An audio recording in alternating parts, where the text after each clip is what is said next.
Hello everyone, welcome to Gagan the deserving India IAS institute Chandigarh. मेरा नाम इंद्रजीत। आज हम लोग बात करेंगे बहुत इंपॉर्टेंट करंट अफेयर अपडेट्स के बारे में। आपके ज्योग्राफी पॉइंट ऑफ व्यू से, क्लाइमेट चेंज, एनवायरनमेंट, सब पॉइंट ऑफ व्यू से बहुत इंपॉर्टेंट है असम फ्लड्स। अगर हम बात करें तो जाहिर सी बात है, नॉर्थ ईस्टर्न स्टेट असम में फ्लड्स आ रखे हैं, आपने न्यूज़ सुनी ही होगी। इसमें लगभग अभी तक 84 पीपल हैव डाइड, लगभग 84 लोगों की मृत्यु हो चुकी है और 3,60,000 लोगों को डिस्प्लेस कर दिया गया है। ये एक फोटो लगाई है मैंने ताकि आपको थोड़ा आइडिया हो सके कि किस हद तक असम को अफेक्ट हुआ है, इंपैक्ट हुआ है इस फ्लड से। अगर हम फ्लड्स की बात करें तो बिल्कुल बेसिक डेफिनेशन समझते हैं फ्लड्स क्या होते हैं।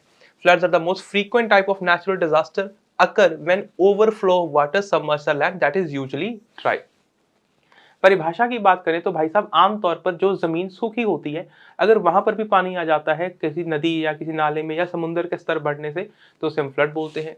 कॉजेस क्या होते हैं? ऑवन caused by heavy rainfall, rapid snow melt और storm surge from tropical cyclone, tsunami आ गई या कुछ हो गया।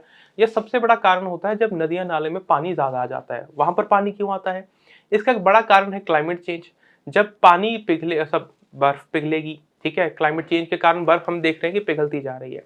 पिघलेगी तो जाहिर सी बात है नदियों में वाटर का फ्लो भी ज्यादा होगा, वाटर का फ्लो ज्यादा होगा तो फ्लड्स आने की संभावना होती है। फ्लड्स की अगर हम बात करें तो तीन मुख्य रूप है इसके: फ्लैश फ्लड्स, रिवर फ्लड्स और कोस्टल फ्लड्स। फ्लैश फ्लड्स होते हैं जाहिर सी बात है जब एकदम से रेनफॉल बहुत ज्यादा हो जाता है, और खासकर अगर हम नॉर्थ ईस्ट एरिया की बात करें तो वहां पर तो एनुअल एवरेज रेनफॉल वैसे ही बहुत ज्यादा है, आई थिंक 2900 mm के आसपास है। They are caused by rapid and excessive rainfall that raises water heights quickly and river streams channels वहां पर पानी भर जाता है। रिवर फ्लड्स की बात करें, they are caused when consistent rain or snow melt forces the river to exceed its capacity। Coastal floods क्या होते हैं? They are caused by storm surge, कोई तूफान आ गया जी समुद्र में या सुनामी आ गई एटसेट्रा। राइट, नेक्स्ट देखो। इंडिया का टोटल ज्योग्राफिकल एरिया है 329 मिलियन हेक्टेयर, जिसमें से लगभग 40 मिलियन हेक्टेयर फ्लड प्रोन है। फ्लड प्रोन है, फ्लड नहीं आया हुआ। फ्लड प्रोन का मतलब है कि वहां पर आने की संभावना बहुत रहती है। जैसे यहाँ पर ब्रह्मपुत्र रिवर की वजह से उत्तर प्रदेश, बिहार का ये इलाका, पंजाब के कुछ इलाके बहुत प्रोन है। कारण क्या है? यहाँ से नदियां बहती हैं। अब जहां से नदियां बहेंगी, नदियों में कैपेसिटी होती है ना, वाटर होल्डिंग कैपेसिटी होती है कि भाई एक लेवल ऑफ वाटर को वो नॉर्मली हैंडल कर लेती है। पर अगर बारिश बहुत ज्यादा आ जाए या पीछे से वाटर का फ्लो बहुत ज्यादा हो जाए तो जाहिर सी बात है वहां पर फ्लड आ जाएगा। ऐसे ही यहाँ पर बे ऑफ बंगाल में, गुजरात का ये इलाका, they all are flood prone. Next देखो, कॉजेस क्या होते हैं? Large number of rivers. Assam में लगभग 120 के आसपास रिवर्स हैं, many originating from the extreme rainfall area of Arunachal Pradesh. जैसे मैंने पहले बताया, मेघालय, चाइना, भूटान, यहाँ से बहुत सी नदियां बह के भारत में आती हैं, जिसमें एक मेजर नदी है ब्रह्मपुत्र।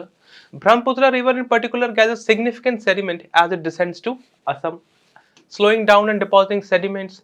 अगर हम बात करें, एक बड़ा कारण मानसून भी है। मानसून बहुत बड़े लेवल पर इंपैक्ट करता है नॉर्थ ईस्ट को।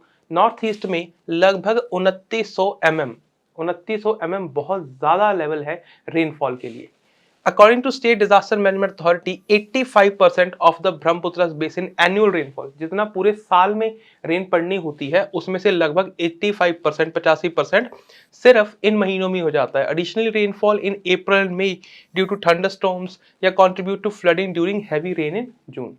मानसून आएगा, बारिश होगी, बारिश होगी तो नदियों नालों में पानी ज्यादा आएगा तो उसी को तो फ्लड कहते हैं। राइट, आगे देखो। क्लाइमेट चेंज इसका एक बड़ा कारण है। क्लाइमेट चेंज की हम क्या समझते हैं कि भाई साहब, जो हमारे ग्लेशियर्स हैं वो पिघलते जा रहे हैं। Global warming and climate change are causing glaciers to and snow caps in Tibetan plateau to melt and increasing water flow in the Brahmaputra river leading to more frequent floods. अब देखो, एक सिंपल बात समझ लेते हैं। यहाँ पर मान लो ब्रह्मपुत्र है और ये ऐसे नीचे बहते आ रही है, ये ग्लेशियर्स है जहां से निकलती है। ग्लेशियर्स पिघलेंगे तो यहाँ पर पानी ज्यादा आएगा, पानी ज्यादा आएगा तो उसी को फ्लड बोलते हैं, फ्लड होगी। ह्यूमन इंटरवेंशन, जाहिर सी बात है, जो कंस्ट्रक्शन है, चाहे वो डैम्स हो, चाहे वो एम्बार्कमेंट्स हो, बहुत से ऐसे रीजंस हैं जिससे फ्लड्स के कारण बढ़ते जा रहे हैं। जो पॉपुलेशन डेंसिटी है वो बहुत ज्यादा हो गई है। 1960s की बात करें तो वहां पर 9 से 29 लोगों या 9 से 30 लोगों के आसपास की क्या थी? पॉपुलेशन डेंसिटी थी। अब वो पॉपुलेशन डेंसिटी 400 पर स्क्वायर किलोमीटर के आसपास हो गई है, मतलब 400 लोग पर स्क्वायर किलोमीटर में रह रहे हैं, तो डेंसिटी बढ़ गई है। इंप्लीकेशंस क्या होती हैं? सरल शब्दों में, लॉस ऑफ वाइल्ड लाइफ, या और भी क्या क्या रिजल्ट निकलेगा फ्लड का। Flood have caused death of over 130 wild animals in Kaziranga national park. ये एक बहुत इंपॉर्टेंट नेशनल पार्क है जहां पर एक बहुत इंपॉर्टेंट एनिमल रहता है। It is renowned for housing the world's largest population of one-horned rhinos। यहाँ पर वन रोन हाइनोस की लगभग 6 ऐसे मर गए हैं और 117 hog deers, 2 sambar deers, 1 racer and an otter, they all have died. तो वाइल्ड लाइफ का बहुत नुकसान हुआ है। इसके अलावा डैमेज टू इंफ्रास्ट्रक्चर, जब कहीं पर फ्लड आएगी तो रोड्स खराब होंगी, टूटेंगी, बिल्डिंग्स टूटेंगी। Extensive damage to roads and other infrastructure has occurred and severely hampering the rescue and relief efforts। Displacement of people, over 2 million people have been displaced by the floods with as many as refuge in the relief camps। ये अपने आप में एक बहुत बड़ा issue है। हम ऐसे क्या स्टेप्स ले सकते हैं टू मैनेज द फ्लड्स। अब यहाँ पर थोड़ा स्लो हो जाते हैं। देखो, फ्लड्स होते हैं, होते आ रहे हैं बहुत सालों से, आगे भी होंगे। फ्लड एक नेचुरल फिनोमिना है, नेशनल इशू है जो होता ही होता है। बट आगे हमारा स्टेप क्या है, हम उसको कैसे मैनेज कर सकते हैं, ये इंपॉर्टेंट है। इसके लिए बनाया गया था नेशनल फ्लड मैनेजमेंट प्रोग्राम, जिसे 1954 में लॉन्च किया गया था। Provides a flexible framework for states to choose site specific interventions considering geographical realities and resource constraints, emphasizing both structural measures and non-structural measures। राष्ट्रीय बाढ़ आयोग, इसे 1976 में बनाया गया। Establish an integrated approach for flood control and prioritise scientific analysis and national planning for flood management. National water policy 2012, इसका भी यही पर्पस है। It advocates strategic reserves to operate and create flood cushions. Flood cushions क्या होंगे कि भाई साहब अगर फ्लड आ रही है तो वहां पर कुछ एरिया को रिजर्व कर दिया जाएगा कि फ्लड का पानी वहां पर जा सके या इतना फैलाव हो सके। नेशनल हाइड्रोलॉजी प्रोजेक्ट 2016 में लॉन्च किया गया।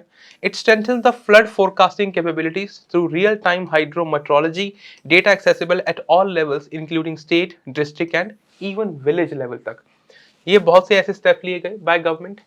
एक बहुत इंपॉर्टेंट स्टेप साल 2005 में लिया गया by the Indian government by passing the disaster management act 2005। क्या है ये? डिजास्टर मैनेजमेंट एक्ट आगे एस्टैब्लिश करता है नेशनल डिजास्टर रिस्पांस फोर्स। अब ये एक डेडिकेटेड फोर्स है, ट्रेंड इंडिविजुअल्स की, जिसका काम है कि अगर देश में कहीं पर भी नेचुरल डिजास्टर आ रहा है, चाहे वो फ्लड हो या किसी भी और तरह का नेचुरल डिजास्टर हो, उसे मैनेज करना और राहत कार्य के ऊपर ध्यान देना। The responsibility of managing disaster in India, आमतौर पर ये स्टेट गवर्नमेंट की जिम्मेदारी है, राज्य सरकारों की।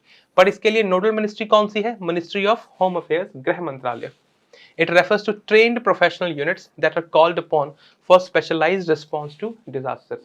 ध्यान रखना है, अगर हम इसे फ्लड के कॉन्टेक्स्ट में पढ़ रहे हैं तो इसका मतलब ये नहीं है कि एनडीआरएफ सिर्फ फ्लड के लिए है, और भी किसी तरह का अगर कोई राहत कार्य करना है, देश के किसी भी कोने में कोई नेचुरल डिजास्टर है तो वहां पर इसे हैंडल किया जाता है।